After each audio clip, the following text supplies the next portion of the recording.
Hello everyone, welcome back. In this video we are going to see nucleus. आज हम nucleus के बारे में पढ़ेंगे। न्यूक्लियस सेल का सबसे इम्पॉर्टेंट ऑर्गेनल होता है। अच्छा, उससे पहले अगर आपने लास्ट वाली वीडियोस नहीं देखी हैं, प्लीज़ चेक देम आउट, क्योंकि इससे पहले हमने एंडो सिम्बायोटिक थ्योरी किया था, जो कि बहुत इंटरेस्टिंग थ्योरी है। Just give it a try. आपको it would be fun I think, क्योंकि बहुत इंटरेस्टिंग थ्योरी है। खैर, coming back to the topic, nucleus. Nucleus cell का सबसे इम्पॉर्टेंट ऑर्गेनल क्यों है और कैसे है?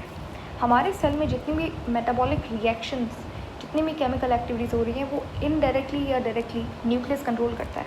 फॉर एग्जांपल, सेल की रिप्रोडक्शन हो रही है, नए सेल्स बन रहे हैं, पुराने मर रहे हैं। उसके अलावा प्रोटीन बन रहा है, एंजाइम बन रहा है सेल में, ठीक है। ये सारी चीज़ें कौन कंट्रोल करता है? न्यूक्लियस। क्योंकि न्यूक्लियस के अंदर ही क्या होता है? हमारा जेनेटिक मटीरियल, डीएनए। तो इसीलिए न्यूक्लियस को हम लोग central controller of the cell भी कहते हैं। न्यूक्लियस को समझने के लिए हम यहाँ पे बनाएंगे एक डायग्राम। ये है आपका सेल, यहाँ पे आ जाएगा न्यूक्लियस। न्यूक्लियस पहले तो ऐसा नहीं होता। Nucleus, this is not a nucleus, क्योंकि न्यूक्लियस सिंगल मेम्ब्रेन नहीं होता, न्यूक्लियस डबल मेम्ब्रेन होता है, ठीक है। और न्यूक्लियस की मेम्ब्रेन के अंदर पोर्स होते हैं, तो इसीलिए मैं इसका स्ट्रक्चर ऐसे बना रही हूँ। आइए लेबल करते हैं इसे। देखिए, ये सेल है। सेल के अंदर फ्लूइड होता है। इस फ्लूइड को हम लोग क्या कहते हैं? साइटोप्लाज्म। This is cell. ये न्यूक्लियस की आउटर मेम्ब्रेन है। ये आ जाएगी न्यूक्लियस की इनर मेम्ब्रेन। जो अंदर की तरफ मेम्ब्रेन है वो इनर है, जो बाहर वाली है वो आउटर मेम्ब्रेन है। इन दोनों मेम्ब्रेन के दरमियान स्पेस है, ठीक है। ये बिल्कुल ऐसे आपस में चिपकी भी नहीं होती, इनके दरमियान में स्पेस होता है। इस स्पेस को कहते हैं peri nuclear space. Nuclear membrane के अंदर पोर्स होते हैं। पोर्स क्यों होते हैं अभी बताते हैं। देखो, इन पोर्स की मदद से क्या होता है? इन पोर्स की मदद से जितना भी न्यूक्लियस के अंदर आरएनए बनता है, वो आरएनए और प्रोटीन वो न्यूक्लियस से साइटोप्लाज्म एंड वाइस वर्सा, यानी कि साइटोप्लाज्म से न्यूक्लियस के अंदर जाता है। तो इसीलिए कि ये स्पेस जो होती है, ये पोर्स जो होते हैं, ये ट्रांसपोर्ट ऑफ प्रोटीन और आरएनए के लिए होता है, ठीक है। उसके बाद न्यूक्लियस के अंदर क्या होता है? Genetic material. अब ये जेनेटिक मटेरियल होता है डीएनए की फॉर्म के अंदर। या तो डीएनए होगा क्रोमोसोम की फॉर्म में, या तो क्रोमैटिन की फॉर्म में। अब ये डिपेंड करता है कि सेल के अंदर सेल कौन सी स्टेज में है। अभी पूरा क्लियर हो जाएगा आपको। पहले न्यूक्लियस को समझ लेते हैं, उसके बाद बात करेंगे जेनेटिक मटेरियल की डिटेल के अंदर। आज हम लोग पढ़ेंगे कि अच्छा क्रोमैटिन क्या है, क्रोमोसोम क्या है, बहुत बेसिक, नॉट जेनेटिक्स का बिल्कुल ऐसा डीप में नहीं बिल्कुल भी नहीं। जेनेटिक्स हम लोग जेनेटिक्स वाले चैप्टर में ही पढ़ेंगे, पर आज के लिए क्रोमोसोम क्या होता है बहुत बेसिक्स पढ़ेंगे। अच्छा, उसके बाद न्यूक्लियस के अंदर खुद का फ्लूइड भी होता है। इस फ्लूइड को कहते हैं न्यूक्लियोप्लाज्म।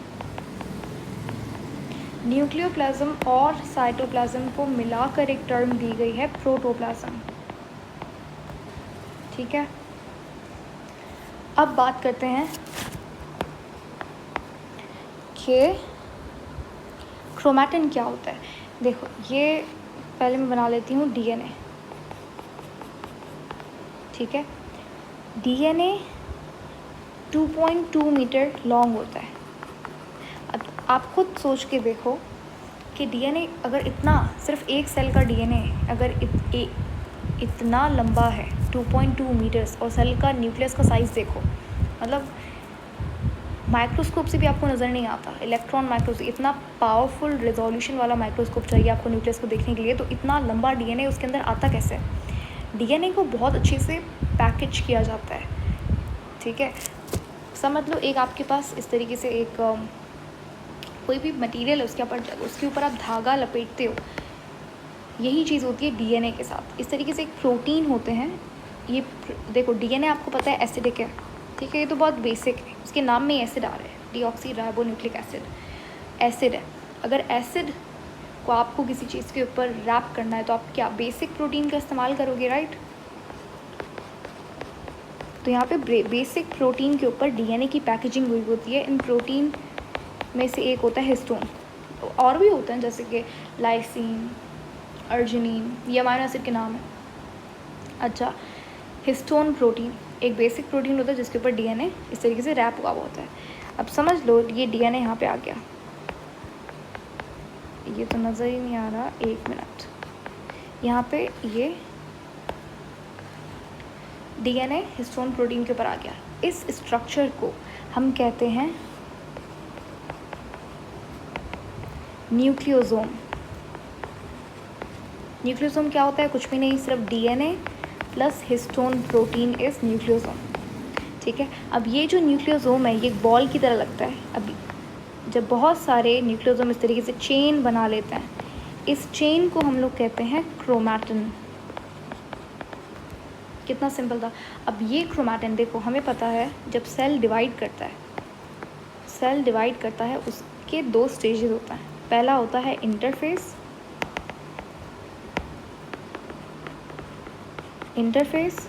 ठीक है, और दूसरा होता है एम फेस।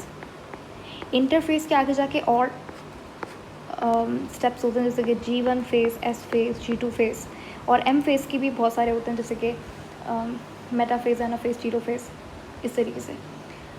अब इंटरफेस के अंदर जो जेनेटिक मटेरियल होता है, जो डीएनए होता है, वो क्रोमैटिन की फॉर्म के अंदर होता है, ठीक है। लेकिन एम फेस में आके सेल जो है, सेल का जो डीएनए है वो क्रोमोसोम की फॉर्म में कन्वर्ट हो जाता है। क्रोमोसोम कुछ भी नहीं है, कुछ भी नहीं है। जब ये जो क्रोमैटिन है ना आपका, ये क्रोमैटिन जब कंडेंस हो जाता है, ये क्रोमैटिन जब कंडेंस हो जाता है और बिल्कुल प्रोमिनेंट हो जाता है, जब सेल को डिवाइड करना होता है, तो ये बन जाता है क्रोमोसोम। क्रोमैटिन और क्रोमोसोम में क्या डिफरेंस है, सिर्फ यही डिफरेंस है कि ये कंडेंस्ड फॉर्म है डीएनए की, सही है। और यहाँ पे कुछ और एडिशनल प्रोटीन्स लगे हुए होते हैं जिसे कहते हैं नॉन हिस्टोन क्रोमोसोमल प्रोटीन, सही है। उसके बाद आप समझ लीजिए कि जो इंटरफेस है वहाँ पे क्या होता है, क्रोमैटिन। क्रोमैटिन क्रोमोसोम कुछ भी नहीं है, डीएनए ही है, सिर्फ डीएनए की अलग अलग फॉर्म्स हैं। कभी डीएनए ऐसे ही पड़ा हुआ है, कभी बहुत कंडेंस हो जाता है। अच्छा, ये वाला जो डीएनए आपको अच्छे से, क्रोमोसोम आपको अच्छे से माइक्रोस्कोप के अंडर नज़र आता है क्योंकि वो प्रोमिनेंट होता है। जो क्रोमैटिन होता है वो बहुत ज़्यादा पतला होता है, ठीक है, और वो क्योंकि कंडेंस नहीं होता तो वो बहुत रफली पड़ा हुआ होता है न्यूक्लियस के अंदर, तो वो नज़र नहीं आता। तो ये था बहुत बेसिक सा इन्फॉर्मेशन। उसके बाद तो ये आप समझ गए होंगे कि या तो, अब देखो, या तो सेल, कोई भी सेल हो बॉडी का, या तो वो इंटरफेस के अंदर होगा या तो वो एस फेस के अंदर होगा, ठीक है। और जब सेल रिप्रोड्यूस नहीं करता, डिवाइड नहीं करता, तो वो G2 फेस के अंदर जाके बैठ जाता है। आई एम लिटिल कंफ्यूज यहाँ पे कि या तो वो G2 होता है या एस फेस होता है। मेरे ख्याल से एस फेस होता है। देखो, सेल जो है ना उसके अंदर हमेशा कुछ ना कुछ हो रहा होता है। सेल या तो डिवाइड करेगा यानी कि रिप्रोड्यूस करेगा, या तो नहीं करेगा, ठीक है। जब डिवाइड करना होता है सेल को तो वो पहले इसमें आएगा, देन इसमें, फिर फाइनली एम फेस में आके दो सेल बन जाएंगे एक सेल से। लेकिन अगर सेल को डिवाइड नहीं करना 24/7 तो नहीं डिवाइड करेगा ना सेल, तो वो जाके ना एक यहाँ पे इंटरफेस के किसी एक फेस के अंदर जाके बैठ जाता है जो कि रेस्टिंग फेज होता है। फिर जब सेल को डिवाइड करना तो वो वापस से साइकिल को कंटिन्यू कर लेता है और ये चलता रहता है, सही है। तो आप समझ गए होंगे कि इंटरफेस के अंदर, I am repeating once again, कि इंटरफेस के अंदर आपको क्रोमैटिन मिलता है और एम फेस के अंदर क्रोमोसोम मिलता है। दोबारा से वापस आ जाता है यहाँ पर। अच्छा, डीएनए जो होता है उसके साथ साथ आपको हमेशा आरएनए भी मिलता है, राइबोन्यूक्लिक एसिड। डीएनए से आरएनए बनता है, और इसे हम कहते हैं ट्रांसक्रिप्शन। इस प्रोसेस को क्या कहते हैं, ट्रांसक्रिप्शन। और आरएनए आगे जाके प्रोटीन बनाता है, इस प्रोसेस को कहते हैं ट्रांसलेशन। अब ये जो आरएनए है ये RNA, यहाँ पे एक और ऑर्गेनल होता है,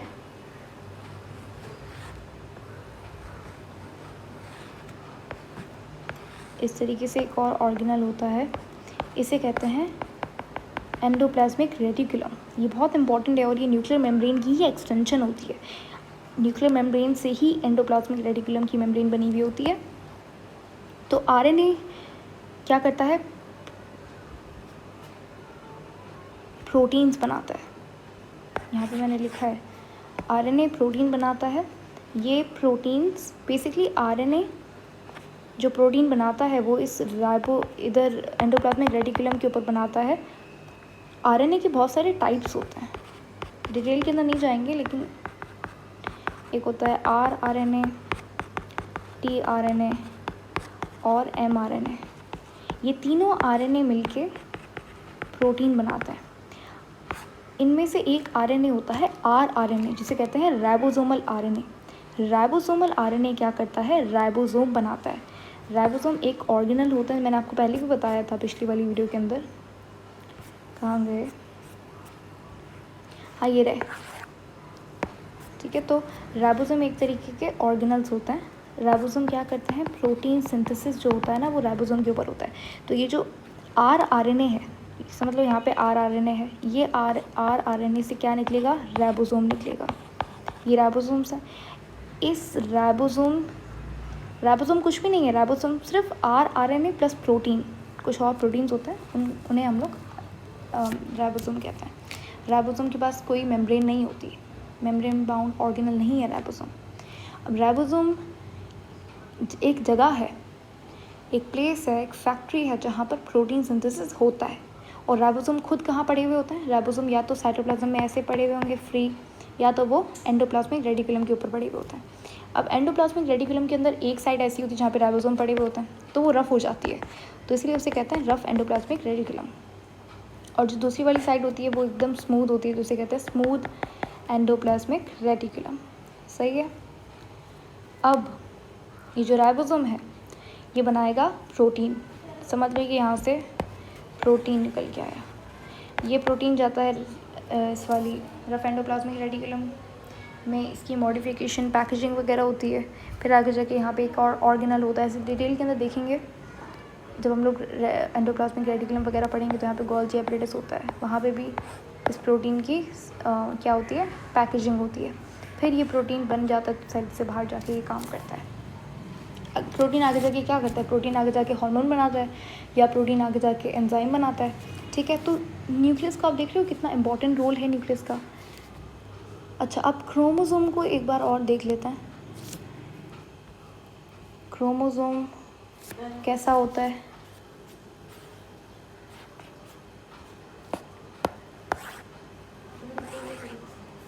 तो यहाँ पे मैं ले लेती हूँ एक क्रोमोसोम।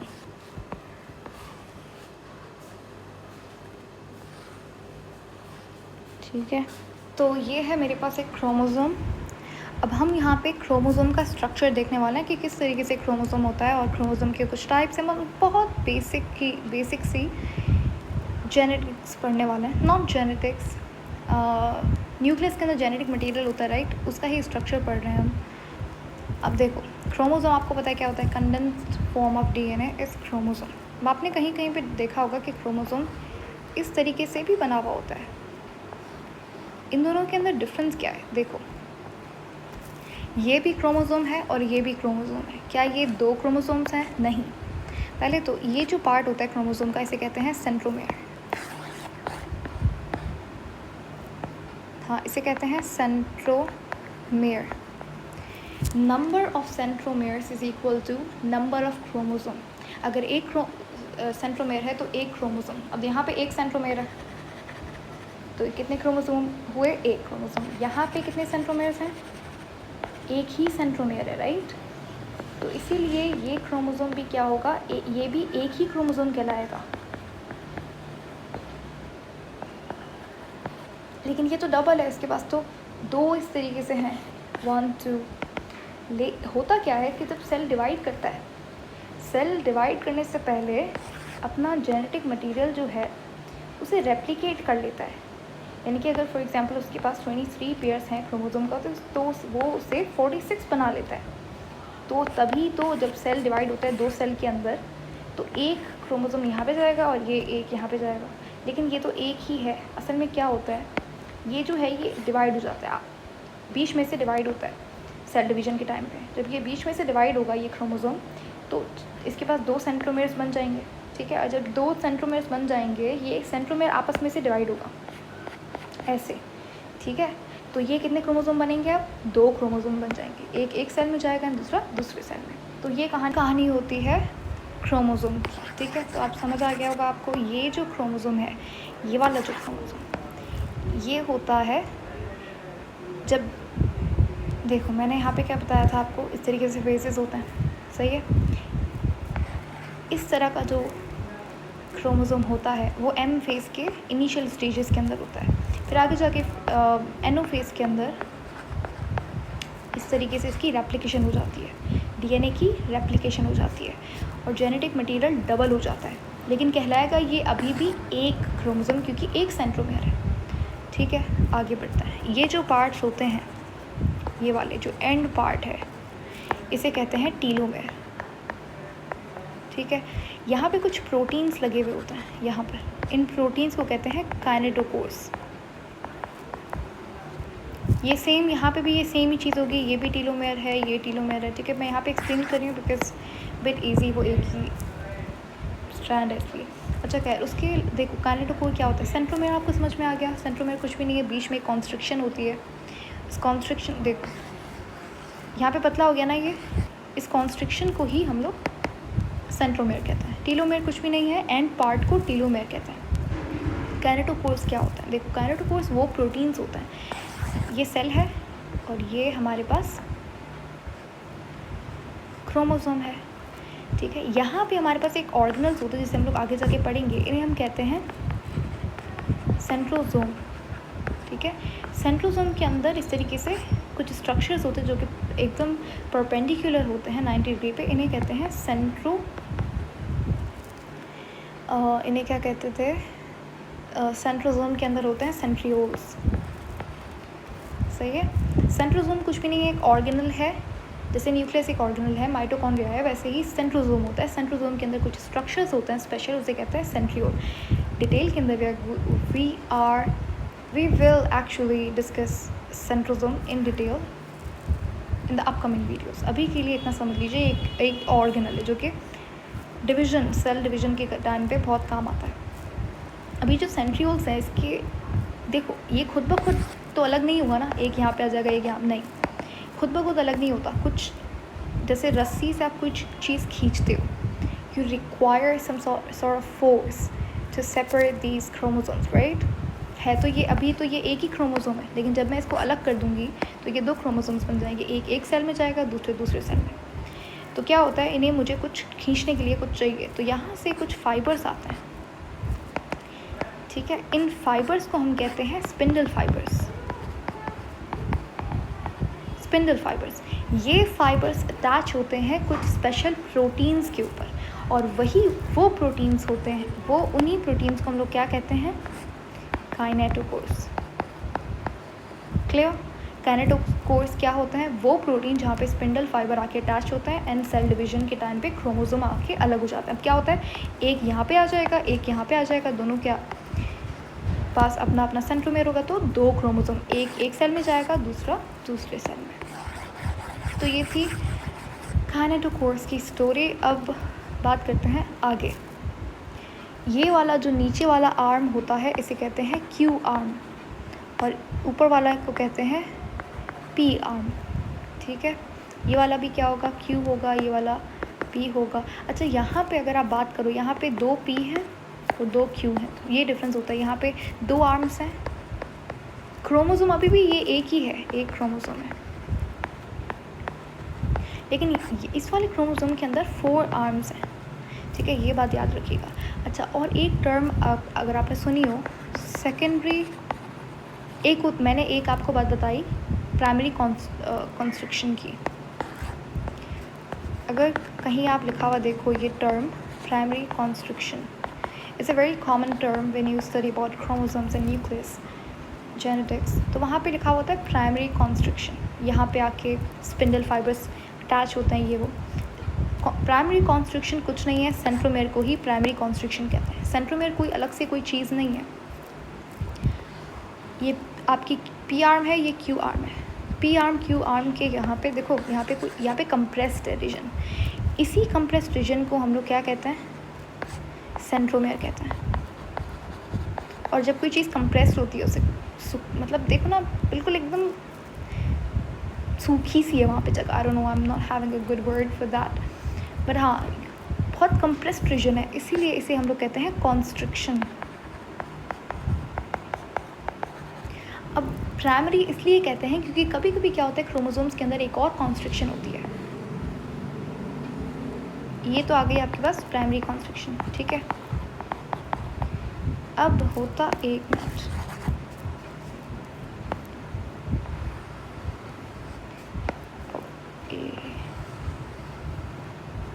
होता क्या है, ये है आपकी प्राइमरी कॉन्स्ट्रिक्शन, सही है। होता क्या है कि कभी कभी यहाँ पे एक और कॉन्स्ट्रिक्शन बन जाती है, एक और कॉन्स्ट्रिक्शन। ये वाली तो बेसिक कॉमन सेंट्रोमेयर वाली प्राइमरी कॉन्स्ट्रिक्शन है। कभी कभी यहाँ पे एक और कॉन्स्ट्रिक्शन बन जाती है। इस कॉन्स्ट्रिक्शन, क्योंकि ये दूसरी कॉन्स्ट्रिक्शन है, इसलिए इसे कहते हैं सेकेंडरी कॉन्स्ट्रिक्शन, ठीक है। और यहाँ पे सारा डीएनए होता है हमारा, क्रोमैटिन इसके अंदर कंडेंस्ड फॉर्म के अंदर होता है। ये वाला जो यहाँ पे थोड़ा सा डीएनए होगा, इसे हम लोग कहते हैं सैटेलाइट डीएनए। अब डीएनए कहाँ से आया? देखो डीएनए ही तो है पूरा ये। ऑफ कोर्स यहाँ पे आएगी सेकेंडरी कॉन्स्ट्रिक्शन, ठीक है, समझ लो। यहाँ पे आ गई सेकेंडरी कॉन्स्ट्रिक्शन। इस तरीके से डीएनए तो वही रहेगा ना। और डीएनए मतलब मैंने आपको क्या कहा था कि क्रोमोसोम क्या है? क्रोमैटिन जब कंडेंस हो जाता है, क्रोमैटिन के अंदर डीएनए ही तो होता है ना। तो ये वाला यहाँ पे डीएनए होता है ऑफ कोर्स। तो इस डीएनए को कहते हैं सैटेलाइट डीएनए या फिर जंक डीएनए, ठीक है। और एक बात, अब हम करेंगे कुछ, अब हम करेंगे टाइप्स ऑफ क्रोमोसोम। बस आई थिंक ये लास्ट टॉपिक होगा हमारा, टाइप्स ऑफ क्रोमोसोम।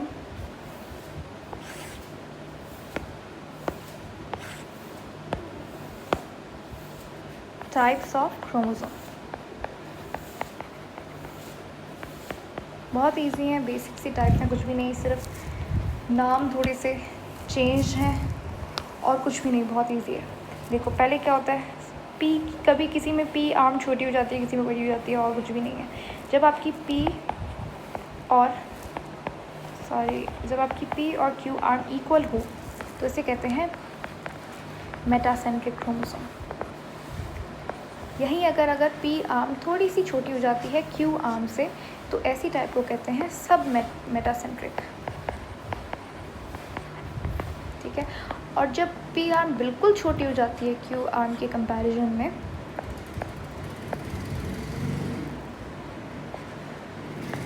मतलब बिल्कुल ही छोटी हो गई, तो इसे कहते हैं एक्रोसेंट्रिक। और कभी होता है कि जो क्यू आर्म है बिल्कुल ही ख़त्म हो जाती है, तो इसे कहते हैं टीलोसेंट्रिक, ठीक है। यानी कि पी आर्म है ही नहीं, सिर्फ क्यू आर्म है। तो ये थे टाइप्स ऑफ क्रोमोसोम। आज के वीडियो के अंदर हमने डिटेल के अंदर देखा न्यूक्लियस का स्ट्रक्चर। न्यूक्लियस के अंदर डीएनए होता है। डीएनए को भी आई होप हमने बहुत अच्छे से देखा, आपको डीएनए का बेसिक्स बिल्कुल क्लियर हो गया होगा। Even if you haven't studied genetics before, let me just revise. आज हमने क्या देखा, न्यूक्लियस की दो मेम्ब्रेन्स होती हैं, इनर आउटर, दोनों के बीच में स्पेस होता है, पेरीन्यूक्लियर स्पेस। न्यूक्लियर मेम्ब्रेन में पोर्स होते हैं ताकि आरएनए और प्रोटीन एक्सचेंज हो सके साइटोप्लाज्म एंड न्यूक्लियस के दरमियान। जो जेनेटिक मटेरियल होता है, डीएनए से आरएनए बनता है, आरएनए से प्रोटीन बनता है। अब यहाँ पे आरएनए है, आरएनए राइबोसोम बनाता है, वो एंडोप्लाज्मिक रेटिकुलम एक ऑर्गेनल होता है, वहाँ पे आता है, ठीक है। और यहाँ पे प्रोटीन सिंथेसिस होता है, प्रोटीन बनेगा राइबोसोम में और वही प्रोटीन जाता है एंडोप्लाज्मिक रेटिकुलम के पास उसकी फिर पैकेजिंग होती है और मॉडिफिकेशन होती है, और ज़्यादा मॉडिफिकेशन और पैकेजिंग होती है गोल्जी एपरेटस में एज़ कम्पेयर टू ER।